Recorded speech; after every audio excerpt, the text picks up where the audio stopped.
여러분들은 인생을 살면서 많이 아팠던 순간이 언제예요? 얼마나 아팠습니까? 물론 사람마다 그 아픔의 강도를 비교할 수는 없어요.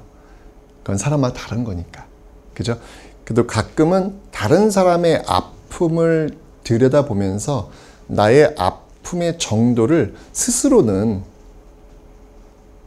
판단할 수 있지 않을까라는 생각이 듭니다. 우리가 정말 잘 알고 있는 조선의 영웅, 임진왜란의 영웅 하면 이순신 장군이죠. 여러분, 이순신 장군은 인생에서 가장 아픈 순간이 언제였을까요? 한번 그 순간을 들여다보면서 우리의 아픔을 한 번쯤은 비교해 보는 것도 나쁘지 않을 것 같아요. 이순신 장군이 가장 아팠던 순간은 1597년으로 저는 생각됩니다. 1597년은 자신이 모시고 있는 임금, 선조로부터 감옥에 갇히게 되었고 고문을 받죠. 몸이 망가져요. 명령 불복종에 의해서 이순신은 감옥에 갇혔습니다. 겨우겨우 나와가지고 백의종군길에 가다가 자신을 보러 온 어머님이 결국 배 위에서 돌아가시죠. 정신적 지주를 잃은 거예요. 몸이 망가졌고요. 정신적 지주 어머니의 사망까지도 확인을 합니다. 이미 여기서 저는 이순신은 나락으로 떨어졌겠다라는 생각이 들어요. 그런데 여러분, 또 한 번 충격적인 소식이 연달아 들어오죠. 이게 다 같은 해에 벌어지고 있는 거예요. 자신이 애지중지 키웠던 자신의 전부라 할 수 있는 조선수군, 그 조선수군이 칠천량에서 정말 믿겨지지 않게 괴멸되었다는, 모두 바닷속에 수장되어 버렸다는 너무 충격적인 소식을 듣게 됩니다. 단 한 번도 패배하지 않았던, 단 한 번도 지지 않았던 자신의 수군이 칠천량에서 괴멸되었다는 소식을 전해 듣게 됩니다. 어땠을까요? 몸은 망가졌고 자신의 정신적 지주도 사라졌고, 그리고 자신을 지탱하고 있었던 손과 발이 다 잘려져 나간 거예요. 인생에서 이런 고통이 다 있을까요? 자신의 이제까지 모든 성과가 다 부정되어 버리는, 더 이상 사용할 수 없게 되는 그 순간까지 와버린 겁니다.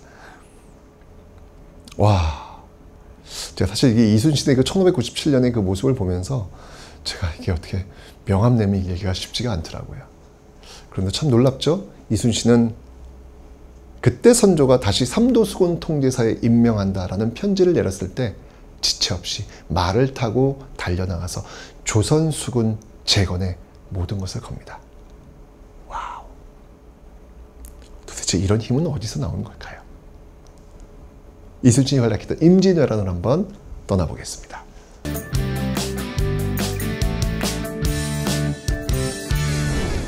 여러분들, 임진왜란 1392년 조선이 건국되고요. 정확히 200년이에요. 1592년. 사실 200년 동안 조선은요, 큰 전쟁이 없었어요. 좀 평화로웠던 시기였죠. 그런데 지금 일본은요, 지금 쳐들어왔는데요. 일본은 어떤 나라냐면 무려 100여 년 동안 정말 서로 죽였던 전국시대, 전쟁의 시대를 겪고 바로 온 거예요. 그러니까 일본 군인들은요, 그냥 몸 하나하나가 그냥 무기라고 보시면 돼요. 여러분들, 전쟁에서 가장 강력한 무기는 뭔지 아십니까? 보여지는 무기? 아니에요. 진짜 강력한 무기는 바로 전쟁 경험이 있는 군인들이에요. 진짜 무섭습니다. 왜냐면 어떻게 싸워야 되는지를 알고 있어요. 이 당시는 어떻게 죽여야 되는지를 알고 있다는 이야기예요. 그냥 몸 자체가 그냥 병기예요, 병기. 경험이 없으면 아무리 좋은 무기를 할지라도 그 무기를 다룰 수가 없어요. 용기가 안 나요. 경험이 없어요. 그저 실수투성이에요. 우왕좌왕이에요. 그런 상황에서 좋은 무기는 아무 쓸모가 없는 겁니다. 실전 경험이 있는 군인들이 그래서 무서운 거예요. 일본은 완벽한 실전 무기가 되어 있는 군인들이 쳐들어온 겁니다. 그리고 그들은 신식무기, 조총이라는 것도 갖고 있어요. 이거는 싸울 수가 없어요. 이렇게 되면은 이들을 어떻게 이겨요? 이거 제가 볼 때는 전 거의 불가능에 가깝다라고 봐도 과언이 아닐 겁니다. 역시 예상대로 부산진에 도착했던 왜군은요, 동래성을 무너뜨리고 빠른 속도로 올라와서 결국 한양을 점령하죠. 그리고 평양까지 올라갑니다. 파죽지세로 올라갑니다. 우리는 파죽지세로 깨집니다. 바로 이순신이라고 하는 인물이 등장할 때까지 우리는 깨질 대로 깨지게 되는 것이죠. 마침 이순신이 바다에서 길목을 지키고 있었어요. 그래서 그들이 파죽지세로 올라올 때 그 군수물자 조달을 어렵게 만들어 놓으면서 대적할 수 없었던 그 일본의 그 균열을 가하게 되는 것이죠. 자, 그리고 이때 이제 이 명나라군도 들어오게 됩니다. 조명연합군이 구성이 되는 거예요. 이러면서 이제 반격을 가하게 됐던 것이죠. 임진왜란 과정 속에서 관군이 거뒀던 3대첩, 대표적인 게 바로 이순신의 한산대첩, 김시민의 진주대첩, 그리고 권율의 행주대첩. 이 승리를 거두면서 조선이라는 나라가 그렇게 만만하게 무너지는 나라가 아님을 보여주게 됩니다. 게다가 곳곳에서 의병들이 서로 하나가 되어서 싸우러 나오는 모습을 보이게 돼요. 곽재우, 조한. 와, 사실 뭐 관군이야 그렇다 치고 일본은 이 의병이라고 하는 존재에 대한 인식 자체를 못했다 그래요. 왜냐면 일본에서는 이런 일이 없어요. 그냥 그 지역을 점령했으면 성주와 백성들은 그냥 무조건 복종하게 돼 있는데, 여기는 점령을 나갔는데 거기서 백성들이 뛰쳐나오는 거예요. 이게 뭐야? 네, 이런 어떤 당황스러운 모습을 일본군은 경험을 하게 되는 것이죠. 자, 이런 과정 속에서 이제 전시체제잖아요. 그러니까 전시체제에 운영했던 그 비변사, 이 비변사를 중심으로 해서 어떤 그 행정이나 이런 것들이 모두 움직일 수밖에 없는 것이죠. 마치 고려시대 도병마사가 있듯이 조선시대는 비변사가 중심이 될 수밖에 없는 겁니다. 그리고 이제까지의 어떤 그 군인들, 그 군인들을 이렇게 모아놓는 어떤 그런 체제로는 도저히 이게 일본을 방어할 수 없겠다라고 해서 직업군인들을 모아요. 돈을 주고 군대를 운영하는 것이죠. 그게 바로 훈련도감. 임진왜란 때 훈련도감이 처음 만들어져요. 직업군인들입니다.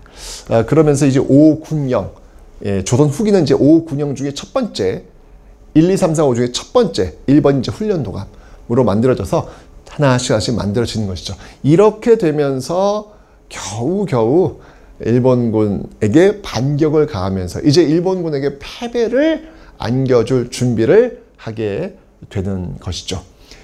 결국 임진왜란 이후에 정유재란이 벌어졌고요. 정유재란 때 다시 백의종군에서 삼도수군 통제사로 임명되었던 이순신이 명량해전에서 승리하면서 조선이 살아있음을, 이순신이 존재하고 있음을 일본에게 각인시켰고 일본은 더 이상 움직이지 못해요. 그래서 경상남도 그 끝자락에서 숨어 지내는 거죠. 숨어 지내다가 결국은 도요토미 히데요시가 죽게 되니까 도망가죠.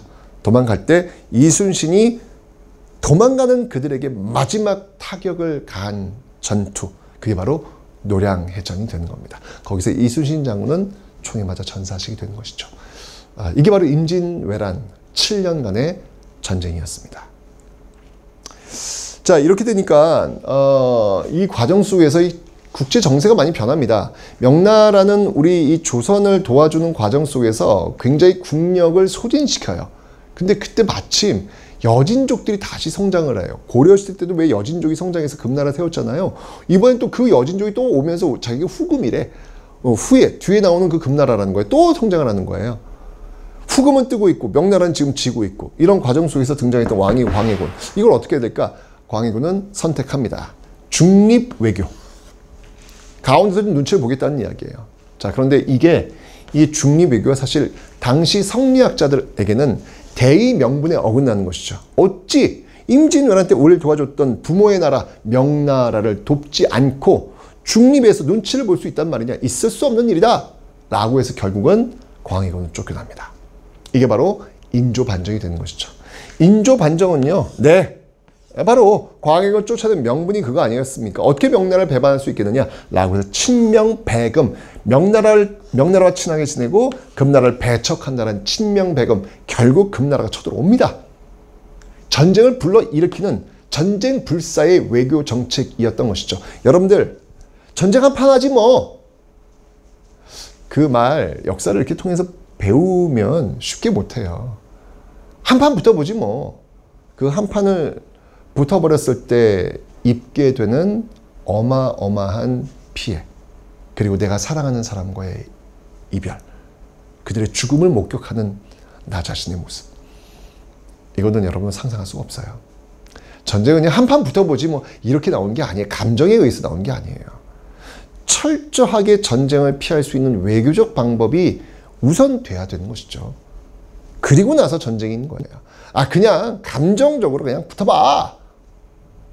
결국 친명배금이라고 하는 이런 논리 속에서 우리는 어마어마한 피해를 보게 됩니다. 전쟁을 불러일으킨 것이죠. 그게 바로 호란, 정묘호란. 정묘호란 때는 여러분들 후금이 쳐들어와요. 그때는 강화를 체결하면서 형제국의 관계를 맺는 정도로 그치게 되는데, 후금이 나중에 청나라로 이름을 바꾸고 또 쳐들어오죠. 그게 바로 병자호란. 그때는 청나라 황제가 직접 쳐들어옵니다. 홍타이치. 결국 남한산성을 둘러싸고 47일간의 항쟁이 벌어지게 되는데 먹을 게 다 떨어져요. 더 이상 버틸 수가 없었던 거예요. 결국 남한산성에서 인조가 옷을 벗고 푸른 옷, 임금의 옷을 못 입어요. 푸른 옷을 입고 나와서 결국 청황제에게 309고들의 절을 하고 항복식을 삼전도에서 거행했죠. 그리고 조선 백성들은 수만 명이 끌려갔습니다. 이산가족 만든 거예요. 어마어마한 사람이 죽었고요. 수만 명이 인질로 끌려가야 되는 이 비참한 비극을 만든 장본인이 바로 인조입니다. 어쨌건 이런 그 아픈 역사를 되갚겠다, 원수를 되갚겠다라고 해서 나온 게 인조의 아들 효종이 북벌, 청나라죠. 청나라를 치겠다라는 북벌을 들고 나왔지만 이건 외교적 수사 액션이었고요. 실제로 청나라를 친 적은 없습니다. 어쨌건 이런 그 아픔의 역사가 조선왕조 500년 그 중간에 있었다라고 하는 사실. 자, 전쟁을 겪으면서 이제 조선은 조선 전기와는 전혀 다른 시대가 도래합니다. 고려 시대가 1170년 무신정변을 계기로 해서 고려 전기와 고려 후기로 나뉜다 그랬죠. 조선도 마찬가지예요. 1592년 임진왜란을 계기로 해서 그 전과 그 후로 나뉘게 됩니다. 자, 임진호란, 병자호란, 양난을 겪었던 조선, 이제 어떤 모습으로 바뀌게 될지 그 모습을 한번 확인해 보겠습니다.